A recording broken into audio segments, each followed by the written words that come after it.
My name is Daniel Harper. I'm 38 years old, born and raised in Ohio, now living in a quiet neighborhood outside Denver. If you'd asked me 5 years ago where I saw myself, I would have said, leading a successful graphic design business, maybe buying a cabin in the mountains, and growing old with my wife, Emily. I used to say things like that without hesitation, without fear. But life has a strange way of peeling things back, one layer at a time, until you're forced to see what's really underneath. It started small, quiet, almost like the creaking sound a house makes before the roof starts to cave in. I lost a major client at the end of last year. Not because of anything I did, just a corporate reshuffle, a new agency in town with a flashier portfolio and better connections. That one client made up almost half of my income. I didn't panic at first. I told myself it was temporary. I cut back on a few things, worked longer hours, sent out proposals to anyone who would read them. Emily was supportive at first. She said all the right things. "We'll get through this. I believe in you." She even made me tea in the evenings and sat beside me while I worked. But over time, the warmth in her voice cooled. She stopped asking how the business was going. The cups of tea stopped coming. She started staying later at work. She said her firm had taken on a demanding new client. I didn't question it. I didn't want to be the insecure husband. Besides, I was busy enough trying to keep my head above water. The worst part was the quiet in the house. Silence used to be comforting. Now it felt heavy, oppressive. Some days, I'd just sit in the kitchen with a blank stare, a half-eaten sandwich in front of me, wondering how I ended up feeling like a stranger in my own life. One evening, I stood in front of the bathroom mirror, looking at my face like it belonged to someone else. My beard was patchy, my eyes were bloodshot, and I looked defeated. I hadn't taken a real day off in months. I hadn't laughed, really laughed, in even longer. I didn't realize it then, but I was slipping into something darker than just a rough patch. I was losing pieces of myself, quietly, day by day. Then came the missed calls. Emily had a second phone. I found it in her purse one morning while looking for her keys. I wasn't trying to snoop. But when I saw a sleek black phone that I'd never seen before, my stomach turned. It had no case, no wallpaper, just a number of missed calls from someone labeled J. I put it back. I told myself there was a reasonable explanation. Maybe a work phone. Maybe something else. But I knew, even then, that I was lying to myself. That same night, she came home late. Her lipstick was smudged. Her perfume lingered stronger than usual. I watched her walk past me without meeting my eyes. "Long day?" I asked. "Exhausting," she said, kicking off her heels. "I'm going to take a shower." She didn't kiss me. She didn't even touch me. I stood in the kitchen while the sound of running water echoed down the hallway, and I realized something was breaking. And I wasn't sure I had the strength to stop it. I didn't sleep that night. I lay there listening to her breathe, trying to remember when exactly things had started to fade. There was no one moment. Just a slow drifting, like two boats pulled by separate currents. But I still didn't want to believe it. Not yet. That would come later. Much later. And when it did, it would change everything. The next few days passed like fog, gray, shapeless, and slow. I went through the motions. Cooked breakfast. Sent out invoices. Answered emails I didn't care about. But my thoughts always returned to that second phone. I didn't bring it up to Emily. I wasn't sure what I'd even say. "Hey, I found a secret phone in your purse. Mind explaining?" No. That would start something I wasn't ready to finish. Instead, I started paying attention. Closely. I noticed how she texted more often, but always tilted her screen away. How she started locking her phone, something she never used to do. How she laughed more when she thought I wasn't listening. A laugh I hadn't heard in our house for months. One night, while she was in the shower, I walked into the closet and checked her coat pocket. The black phone wasn't there. It was gone, like it never existed. My chest tightened. The next morning I asked, "Do you still like living here?" She blinked. "What kind of question is that?" "I don't know. Just feels like we're both somewhere else." She shrugged. "Maybe we are." That was all she said. She didn't ask why I brought it up. Didn't offer to talk. She just walked to the coffee machine and started her day like nothing had happened. I sat on the couch after she left, staring at the imprint she left on the cushion. For the first time in my life, I felt completely alone. Not lonely. That's different. Alone is when the silence starts to echo. I knew I was depressed. I'd felt it before years ago. But this was worse. Not because of the sadness, because of the numbness. I didn't care about anything. Not the house. Not the business. Not even myself. I stopped shaving. I stopped answering calls. Some days I didn't eat. And through it all, Emily drifted further away. She was still physically there, brushing past me, sharing meals without conversation, but emotionally, she was miles gone. The woman I married, the one who once stayed up late laughing with me about bad movies and future plans, she wasn't in this house anymore. I started having nightmares. Ones where I was drowning in a frozen lake, pounding on the ice from below while Emily walked above, laughing with a man I couldn't see. I'd wake up gasping, and she wouldn't even stir. One afternoon, I finally called my brother, Sam. He was the only one who ever really understood me. "I think she's seeing someone else," I said. He didn't ask how I knew. He just said, "I'm sorry, man. Do you want to come stay with us for a bit?" "No. I don't want to run. I just needed to tell someone." "You think she'd admit it if you asked?" "No," I said, and that answer settled deep into my chest like a stone. After we hung up, I sat by the window and watched the street outside. I saw a couple walking a dog. They were laughing, holding hands, and I hated them for it. Not because they were happy, but because I'd forgotten what that even felt like. The next day, I followed Emily. I waited until she left for a late client dinner, and I took the car out a few minutes behind her. I didn't know what I was doing. I didn't even care if she saw me. I just needed to know. She didn't drive to a restaurant. She drove up to a gated neighborhood with stone columns and manicured hedges. Places you only see in real estate magazines. She typed a code into the gate and drove through like she'd done it 100 times. I parked across the street and watched the taillights disappear behind tall trees. I didn't cry. I didn't scream. I just sat there in the car for almost an hour. Motionless. Watching the gate. Watching my breath fog the window.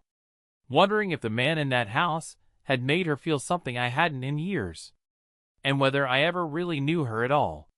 When she finally came back out, her smile was still lingering. She didn't see me as she drove past. And I didn't follow her home. I waited until the car disappeared. Then I started driving. Nowhere in particular. Just away. That night, I didn't go home. I drove for hours. Past Denver's bright edges and into darker, quieter places. The highway hummed beneath me like a lullaby I couldn't sleep to. At one point, I pulled over by a gas station, stared at the empty sky, and wondered how much a man could lose before he just stopped being himself. I stayed at a cheap roadside motel. The kind with buzzing lights and thin walls. I didn't sleep. Just lay there, staring at the ceiling. Listening to the hum of the air conditioning and the occasional cough from the room next door. In the morning, I checked my phone. 5 missed calls. 2 from Emily. 3 from a number I didn't know. I didn't call back. Instead, I drove home mid-morning, tired and raw. Emily was at the kitchen table when I walked in, holding her coffee like it was armor. "Where were you?"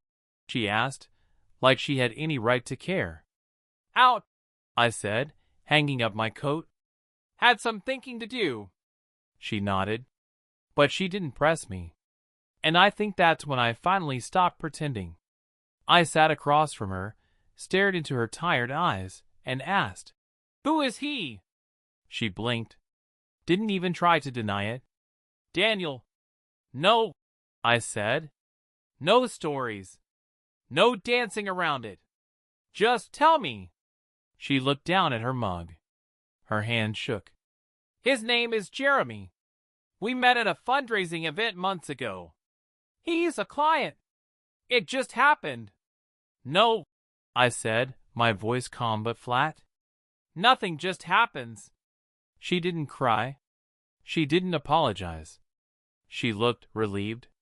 And that hurt more than the truth itself. "I was lost," she whispered. "I didn't know how to help you anymore. Everything just felt so heavy." "And cheating made it lighter?" I asked. Her silence answered for her. I stood up. The chair scraped loudly against the wood floor. "I need some space," I said. "I'm not going to scream or beg, but I won't pretend this didn't happen. You chose this." She nodded, tears finally beginning to gather. But I didn't stay to watch them fall. I packed a bag. Not much, just enough to keep me breathing for a few days. I drove to Sam's house without calling first. When he opened the door, he didn't say a word. Just pulled me into a hug and let me break. It was the first time in months I allowed myself to cry. Over the next few days, I lived like a ghost. I stayed in Sam's guest room, drank bitter coffee, and avoided mirrors. I wrote in an old notebook, pages and pages of things I couldn't say out loud. Emily sent messages. Some angry. Some sad. One simply, "I'm sorry." I didn't answer any of them. Sam's wife, Lisa, brought me meals. She never asked for details, just left food outside the door like I was recovering from surgery.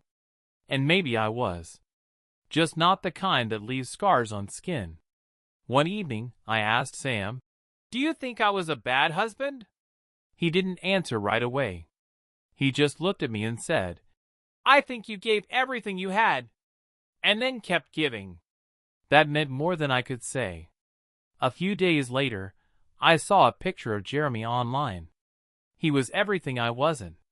Tailored suits, white teeth, arms around expensive people in expensive places.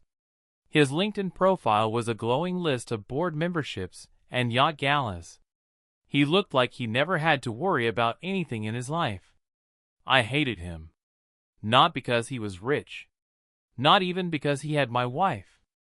I hated him because he saw something broken and stepped in, not to help, but to take. But I also realized something important.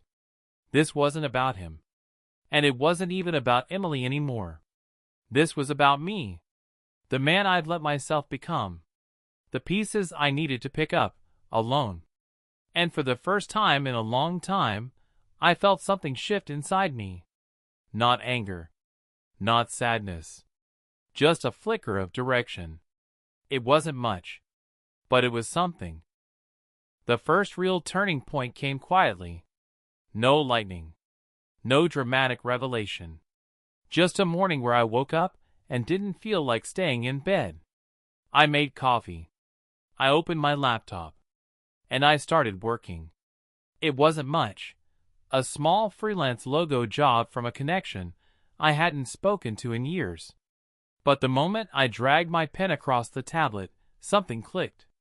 My hand remembered what my heart had forgotten. I still loved what I did. I still had something to offer. Over the next week, I picked up more projects. Nothing glamorous. Local stuff. A coffee shop menu. A brochure for a landscaping company. But each piece built something back inside me. Confidence. Rhythm. Purpose. Sam noticed. He didn't say it directly, but I saw it in the way he stopped hovering. In the way he started leaving me alone in the mornings to work. He trusted that I was pulling myself up again. I also started running. Slowly at first. Around the block, then down to the lake near his house. I'd put on a hoodie, headphones, and just run until my chest hurt less. Every step was like shaking off the fog. One evening, while I sat on the porch watching the sunset, Lisa joined me. "You look lighter," she said, handing me a glass of water. "I feel clearer," I said. "Still sad. Still tired. But clearer." "That's healing," she said. "It's not clean, but it's real." I nodded. We sat in silence for a while, watching the light disappear behind the trees. That weekend, Emily showed up at Sam's. I wasn't expecting her. She didn't call ahead. Sam opened the door and looked back at me like, "Do you want me to send her away?" I shook my head. She walked up slowly, holding her keys like they might protect her. Her eyes were swollen, her posture unsure. "Hi," she said. "Hi. I'm not here to ask for anything," she said. "I just wanted to say, I know I broke something that won't be fixed. And I'm sorry." I nodded. "You did. And I accept your apology. But that doesn't change what happened." She looked down. "He left. Jeremy said he wasn't looking for anything serious." That hurt to hear. Not because I wanted her back, but because I'd been replaced by someone who didn't even want to stay. I didn't say anything. I didn't need to. "I thought he was rescue," she whispered. But all I did was drown deeper. I looked at her, really looked, and I saw someone hollow. Not evil. Not malicious. Just empty in ways I couldn't fill. Maybe never could. "I hope you find peace," I said. Her eyes welled up. "I hope you find joy." And then she turned and left. I didn't watch her drive away. I just closed the door, leaned against it, and let out a breath I hadn't realized I'd been holding for years. That night, I sat down and wrote out a plan. For my business. For my finances. For my life. Not everything worked out immediately. There were still hard days. Still questions. But something inside me had changed. I stopped defining myself by who I'd lost, and started defining myself by who I was becoming. I moved into a small apartment downtown a month later. Nothing fancy, just clean, simple mine. I painted the walls myself, bought furniture piece by piece, even got a dog from a local shelter. Her name's June. She's a mutt, but she's loyal, and she doesn't care about my past. Every morning, I walk her down the block, grab a coffee, and sit on a bench watching people rush past. Sometimes I think about Emily. I hope she finds herself. But I no longer carry her with me like a wound. I carry myself now. And I'm lighter because of it. Life didn't snap back into place. It shifted. Slowly, like clay taking form in the hands of someone finally ready to shape it. I worked hard, probably harder than I had in years. I rebuilt my client list from the ground up. No shortcuts. No favors. Just solid work and quiet consistency. The kind of hustle that doesn't make headlines, but earns trust. The business grew, modestly at first. Then faster. Word got around. A bakery client recommended me to a boutique. A realtor passed my name to a friend.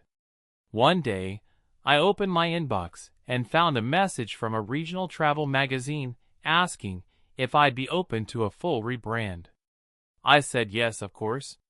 Then sat there staring at the screen, not out of disbelief, but out of gratitude. Not because things were perfect, but because I had earned this. All of it. Without shortcuts. Without Emily. Without the man in the mansion. Just me. And June, snoring softly at my feet. I got into the habit of journaling. Every morning, before emails and deadlines, I'd write. Not for anyone else. Just thoughts. Memories. Little fragments of how I felt. I didn't realize it, but I was writing myself back together. Sometimes I reread the first few entries, those dark, brittle ones from Sam's guest room, and I hardly recognize that voice anymore. One entry in particular stood out. "I don't know who I am without her." That line haunted me for weeks. Until one day, I picked up my pen and wrote underneath it, "I'm someone worth knowing." It wasn't arrogance. Just clarity. One weekend, I went hiking. Alone, for the first time in years. Just me and June and a trail I'd never walked before. It was steep and unkempt, winding up toward a ridge overlooking the valley. When we reached the top, I stood there breathing hard, my shirt soaked through, but smiling. I looked out at the horizon, rows of blue mountains fading into sky, and I realized something I hadn't said aloud yet. I was proud of myself. Not for surviving. For growing. For refusing to stay broken just because it was easier than healing. Emily reached out once more a few weeks later. Just a message. A simple, "I heard you're doing well. I'm glad." I didn't respond. Not because I was angry. I wasn't. But because I didn't owe her anything anymore.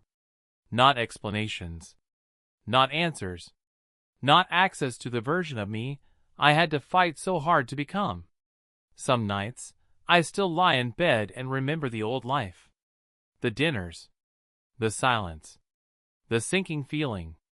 And yes, sometimes it still hurts. But pain has become part of the landscape. Not something to run from, just something I know how to live beside. I no longer wonder what could have been if things were different. Because I like who I am now.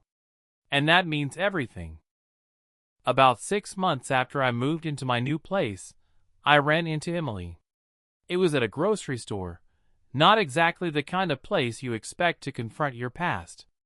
I was reaching for a carton of eggs when I heard her voice behind me. "Daniel?" I turned. She looked thinner. Tired. Her hair was pulled back like she hadn't planned to be seen by anyone. And when our eyes met, something passed between us, not longing, not anger. Just history.